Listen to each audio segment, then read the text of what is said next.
Hi, it's Ronald the Rules Lawyer, and I'm going to continue my coverage of Pathfinder monsters from level -1 to level 20 and up. Now, in San Francisco today, March 20th, it's about 90 degrees, and it's hotter than that in my room, I believe. So I'm going to be very casual today, and it's also in tune with my low-effort arc. So in this series, I've been giving tips on GMing, running fights, rules that are important to know when running combat in Pathfinder. And today I'll go over creatures who have Hardness, the Sickened condition, and the Incapacitation trait. I'll go over those rules, but honestly, today I'm just going to go over some monsters that I think are kind of cool. I just want to get to the higher level monsters. I can't wait. First, let me introduce myself. I am Ronald the Rules Lawyer. I am a lawyer who runs tabletop role-playing games, and my preferred system is Pathfinder 2e. I taught role-playing games to middle schoolers for 7 years. Support my Patreon. I don't make money as an attorney. To know why, look at the video whose thumbnail is on the screen. And supporting my Patreon gives you ad-free early access to most of my videos and exclusive content. The first level 2 monster I'll go over today is Animated Armor. It is a construct. It's a piece of armor that's been animated magically. As usual, get a sense of what is the lore of this creature, how intelligent are they, and in this case, it's not. It is an intelligence of -5, which translates to 0 in the old ability score system. So this thing acts purely on whatever its assignment is with little creativity. Now it has a lot of immunities, oh my god! To bleed, death effects, disease, doomed, drained, poison, blah blah blah, the list goes on. But a lot of it is things you would expect a piece of junk to not really be affected by. Nearly all of them show up in the construct trait anyway. They're just reproduced in the stat block for our convenience. But note that being a construct, if you look carefully at the list, does not automatically rule out the construct having a mind and being affected by mental things. So you do want to keep an eye out for whether it is mindless, as it is here, and is therefore immune to mental effects. Because in fact, there are some constructs that do have a mind in them, like the Soulbound doll. Now, Animated Armor also has Hardness 9. Now, what is Hardness? Basically, when it takes damage, you add up all the damage and subtract this number from the damage. So it does not act like resistances. If a creature had resistance to all damage and took damage from a flaming sword, it would apply its resistance to the sword's physical damage and to the fire damage. But Hardness just applies once to all those types of damage, which you add up first before subtracting Hardness. So despite having not many hit points, this is quite a tough nut to crack. But aha, it has the Construct Armor ability. So what is Construct Armor? It refers to a previous stat block for the animated broom, but basically it says it has Hardness until you reduce the creature to less than half of its hit points or damage it with a critical hit. After you do one of those things, then its Hardness disappears, and also its armor class lowers, here from 17 to 13. So think of it as having a tough outer shell with a gooey center. But now it wields a weapon, so make sure to look at what the weapon is. Here it's a glaive, and you'll want to note that glaives are two-handed weapons. I think actually StatBox should tell you if it's a two-handed weapon when a monster wields it, but they don't do that yet. It also has a reach of 10 feet, which is very important, obviously. It has another attack, a gauntlet, I suppose if it gets disarmed, basically fighting with its armored fist. It has the agile trait, and it does a little less damage.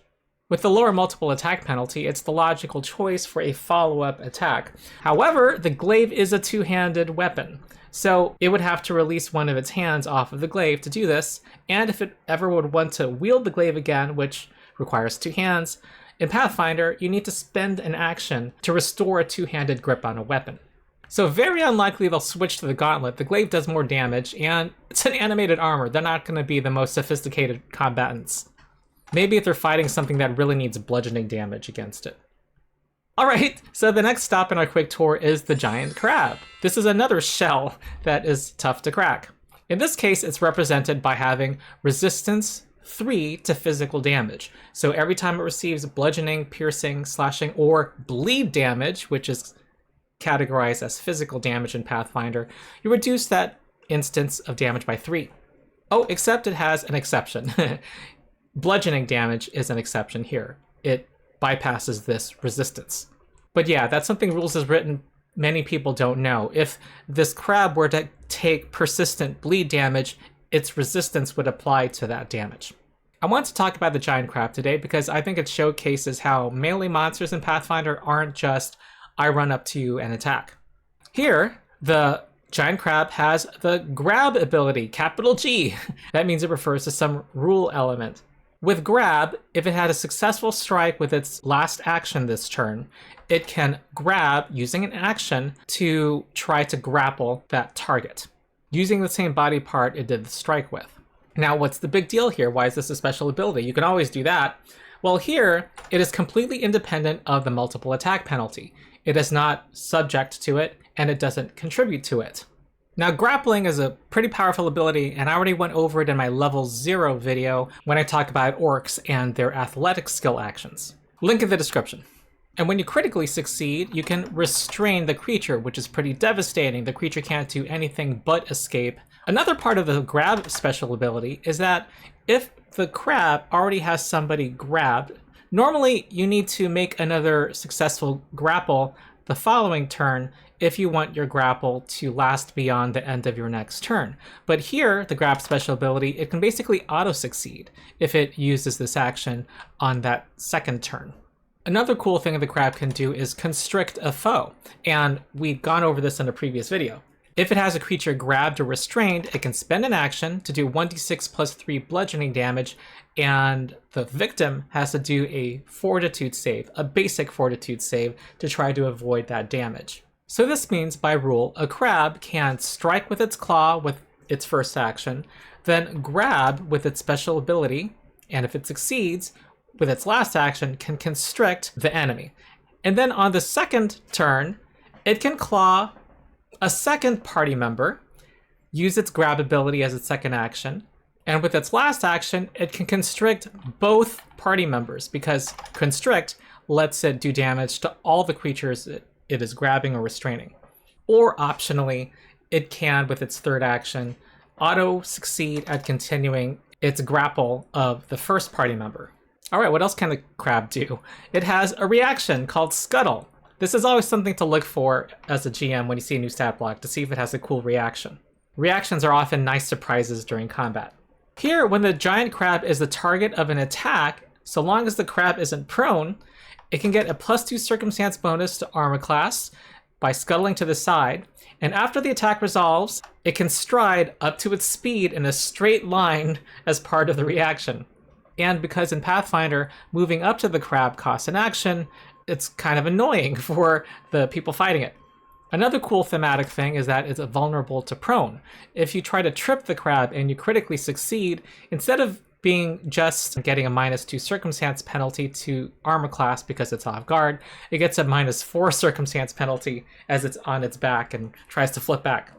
Next is the Xulgath, which is the IP-friendly version of the Troglodyte from D&D.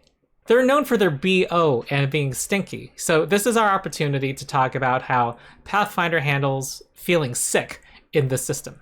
It has the stench ability, and all it says is a DC. That's all it says, because it refers to a universal monster ability. And it's pretty simple. If you enter the aura or start your turn in the area, you must do a fortitude save. If you fail, you become Sickened 1. If you critically fail, you are slowed 1 as long as you are sickened. So you lose an action every turn. Now in D&D, Troglodytes give you the poisoned condition, which is pretty punishing. It gives you disadvantage on your attacks and ability checks. Here the effect is more granular. You get a -1 status penalty to all of your checks and DCs. So your armor class, your spell DCs, everything. So it's similar to the frightened condition in this respect. However, you additionally cannot willingly ingest anything, so no potions. And I rule it that party members can make you drink something, but I make that cost an extra action as they force it down your throat. And I'll talk to them. Maybe I'll require another free hand. What also distinguishes the Sickened condition from frightened is that it doesn't automatically tick down at the end of your turn. Now, how do you get rid of the Sickened condition? You retch, naturally. You spend a single action retching, and you do a fortitude save against the DC of the original effect that made you sick. In this case, it would be 16. If you succeed, you lower your Sickened value by 1. Critically succeed, you lower it by 2. So that's how Sickened works. Now back to the stench ability. If you succeed at your saving throw, or recover from being sickened, you're temporarily immune to all stench auras for 1 minute. So if you're facing a group of Xulgaths and you do one of those things, you are golden for the rest of the fight. Also in your scan that you'll make of this stat block, you'll see it's kind of like a rogue. It has sneak attack and has abilities that help it carry out an ambush. Hidden movement means that they start their turn hidden from a party member. That party member is off guard to its attacks until the end of that turn. And they've also thought about the fact that you might smell them before they wage an ambush, and so they have this, they mask their stench. The next monster I'll go over today is the Squirming Swill, which I chose purely because it's disgusting. It's literally the leftover meat at the bottom of a cauldron of a witch or a hag that has been given unlife. The refuse moves in one giant mass, its skin blackened and crispy, leaving a trail of dripping grease and gravy. Its body is perpetually steaming hot, as though fresh from the pot, fat popping and sizzling. So you may have caught on how stat blocks are organized. The top is basically stuff that's useful before an encounter starts. The stuff in the middle is useful when the party has their turn, and the last section is when the monster has its turn. So what can it do on its turn? It has an awful strike, O-F-F-A-L, but also the other spelling as well, because it's pretty awful. +9, and it does fire damage and does slippery grease. Now what's that? The first time on its turn, it hits a creature with its awful. Hot grease from its body splatters the ground in the target's space, and the target has to do a DC 17 reflex save or acrobatics check, or fall prone. Whoops. It can also do a range attack, tossing some scalding oil, and has a range increment of 30 feet, so that can throw pretty far. It also has malodorous smoke. It's an aura that when you read it, it's like the stench ability, with one exception. It says that when you do a fortitude save to recover from the sickness, you regurgitate a chunk of food that immediately slithers away to join the swill, restoring 3 hit points to it. Now that's pretty gross, but pretty cool. Because it's undead, it has naturally negative healing, which is what void healing was called before the remaster. So it can be healed by void effects, and vitality effects like the heal spell can harm it. It also has this magical broth thing. Basically, when you defeat it, the liquid from it can be used to create an oil or potion of the swill's level or lower, such as a minor healing potion or a nectar of purification. Very cool and flavorful, you just have to squeeze its remains. Last thing I'll say is that it has motion sense of 60 feet and no vision. And when you read motion sense, it sounds like tremor sense. However, it doesn't say it's an imprecise sense, which tremor sense almost always gives you. You know something is in that square, but you can't actually see the creature, making it hard to target that creature if you're not able to see it. Now, I think the intent here is that it can see people perfectly fine, because I don't see it being any more accurate or doing more damage to compensate for this fact. So I think that was an oversight. Not everything was thought through, and I would treat it as having a precise sense. Next is the very thematic and cool Rokurokubi, which comes from Japanese folklore. When looking at the stat block, the first thing that I notice is that it has Attack of Opportunity, now called a Reactive Strike, and it does it with its jaws, which has a 10-foot reach. So when someone walks up and doesn't have reach themselves to this creature, they're going to be leaving a square 10 feet away from the Rokurokubi, so triggering a reactive strike. They also have this cool reaction called Drink Oil. If someone targets it with an alchemical bomb strike, and it's aware of it and not off guard, it can try to catch the flung bomb in its mouth. It gets a +4 circumstance bonus to its armor class, and if the attack misses, they drink it and heal an amount equal to the bomb's item level. Now it has this other cool ability. It can extend its neck. Its 10-foot reach with its jaws becomes 20 feet until the end of its next turn. So if you're the GM here, you can have it extend its neck as its first action, do its thing, and then surprise the players with a 20-foot reach reactive strike. Its other ability is pretty cool and thematic. It spends 2 actions. If its neck is not currently extended, it can extend its neck, demoralize an opponent within 20 feet, and then make a jaws strike. So it extends its neck and goes, and then bites the victim. They also don't need to share a language to avoid the -4 circumstance penalty, because it's completely visual. But because it requires that its neck is not extended, in reality it can do this only every other turn, because when it extends its neck, that lasts until the end of its next turn. So that was a cool monster, and the last one we'll look at today is the Yellow Musk Creeper, another classic D&D monster. It's that plant that puts you in a trance with its spores, makes you walk up to it, it beats you to death, and kills you and turns you into a zombie thrall. This is our chance also to talk about Pathfinder's Incapacitation trait, which is key to making the encounter building system work. There are some abilities in this game that can, well, incapacitate you, that will be very powerful and disrupt the encounter math if they could be easily used against higher level creatures. Alright, so the Yellow Musk Creeper has a tendril attack with a reach of 10 feet, and this is what it does. It likes to spray pollen 2 actions in a 30-foot line or a 15-foot cone. Every creature must do a will saving throw. If they fail, they are fascinated. For as long as they're fascinated, they must spend all their actions to move closer to the Yellow Musk Creeper and avoiding obvious dangers. And if they're adjacent to it, they just stay there and don't act. So it gives you the fascinated condition, which is a not very impactful condition, I must say. It gives you -2 status penalty to perception and skill checks. That's actually the most impactful part of it. You cannot use concentrate actions unless it involves the source of your fascinations. So no casting a spell against some other monster in the battle or doing anything else with the concentrate trait, like demoralize, for example. I'm going to note here that we're not looking actually at the current stat block. After starting this presentation, I saw that there was an errata to the Yellow Musk Creeper, adding the important incapacitation trait to the spray pollen ability, but also clarifying what happens on a regular failure. Basically, you can snap out of it if anyone takes a hostile action against the creature or its allies. So basically the way the fascinated condition can end. So somebody can slap you, or someone can slap one of your party members. Another party member can slap another party member, and everyone in the party who's fascinated snaps out of it. So it works just like the fascinated condition. Also, regardless, at the end of each of your turns, you get a new saving throw against the pollen. If you critically fail, however, you're limited to making a saving throw at the end of your turn. Alright, so now you've fallen victim to the pollen, and now you're standing there. It can now bore into your brain. It spends 3 actions to bore dozens of tendrils into the brain of a small, medium, or large humanoid creature that's unconscious, willing, or fascinated. You make a fortitude saving throw. If you fail, you become stupefied 1, critically fail, stupefied 2, and subsequent failed saves are cumulative. And once you go up to stupefied 5, you turn into a Yellow Musk thrall. You become a zombie. You're dead. They make the important exception that boring into your brain does not snap you out of the spray pollen trance. Alright, so how does this incapacitation trait work?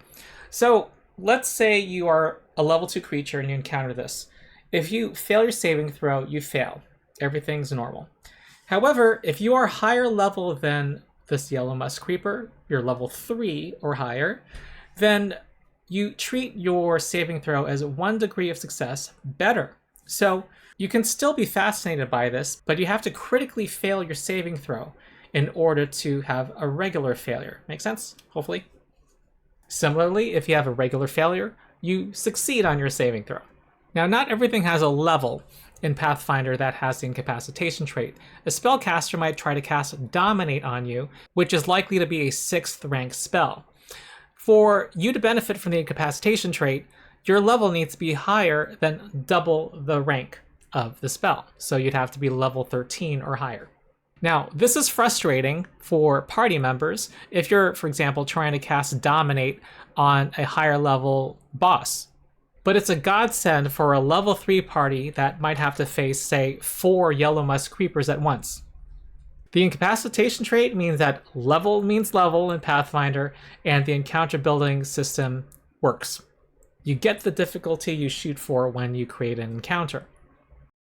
Alright, so that's the latest chapter in my low effort arc, and my next video would be on level 3 monsters naturally. If you have suggestions, please leave them in the comments, and upvote other suggestions that you see that you think should be covered, and make an argument for it. Maybe there's something cool about it. Maybe it introduces a new rule that would be useful for GMs to know. Maybe it's an interesting and thematic take on a D&D monster that shows how Pathfinder treats the same monster. Meanwhile, if you enjoyed this video, like and subscribe to my channel. Also support my Patreon to get ad-free early access to most of my videos and exclusive content. And also join the Rules Lawyer Discord community. I hang out there a lot. We talk Pathfinder 2e and other gaming. You can also play Pathfinder 2e by joining our drop-in, drop-out organized play system called Endless Tale Tavern. So that's it. I've been Ronald the Rules Lawyer. See you next time.